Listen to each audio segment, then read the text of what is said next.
बिस्मिल्लाहिर्रहमानिर्रहीम। अस्सलाम वालेकुम। BBC 11 हेडलाइंस न्यूज स्टूडियो से मैं हूं सबा मुनीर। ब्रेकिंग न्यूज आपको दें, कोरोना SOPs पर अमल दरामद करने के लिए हुकूमत ने फौज को तलब करने का फैसला कर लिया है। ब्रेकिंग न्यूज से आपको आगाह कर रहे हैं, कोरोना SOPs पर अमल दरामद करने के लिए हुकूमत ने फौज को तलब करने का फैसला कर लिया है। कोरोना के हवाले से कौमी राब्ता कमेटी के इजलास के बाद कौम से खिताब करते हुए वजीर आज़म इमरान खान का कहना था कि कोरोना की तीसरी लहर ने पूरी दुनिया को अपनी लपेट में ले रखा है। दिगर ममालिक की निस्बत हमारे पड़ोसी मुल्क में अबतर हालात हैं। वहाँ अस्पतालों की और ऑक्सीजन की कमी के बायस लोग मर रहे हैं।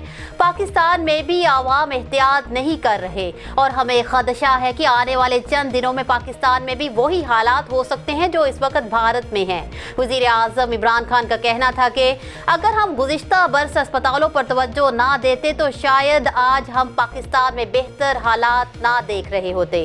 कोरोना SOPs पर सख्ती से अमल की जरूरत है। अगर भारत जैसे हालात हो गए तो मजबूरन हमें लॉकडाउन करना पड़ेगा। मुझे बहुत से लोगों ने मशवरा दिया है कि मुल्क में मुकम्मल लॉकडाउन लगाया जाए, लेकिन मुझे एहसास है कि लॉकडाउन से सबसे ज्यादा गरीब तबका पिस जाता है।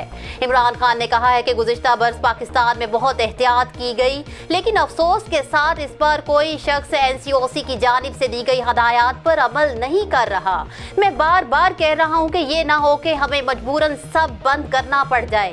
हुकूमत अब कोरोना SOPs पर अमल दरामद के लिए सख्ती करेगी और इस बार हमने पुलिस और रेंजर्स के अलावा फौज को भी कहा है कि वो सड़कों पर आएं और आवाम को SOPs पर अमल कराएं। न्यूज स्टूडियो से फिल वक्त इतना ही। मज़ीद तफसीलात और अपडेट्स के लिए देखते रहिए BBC 11 हेडलाइंस न्यूज़।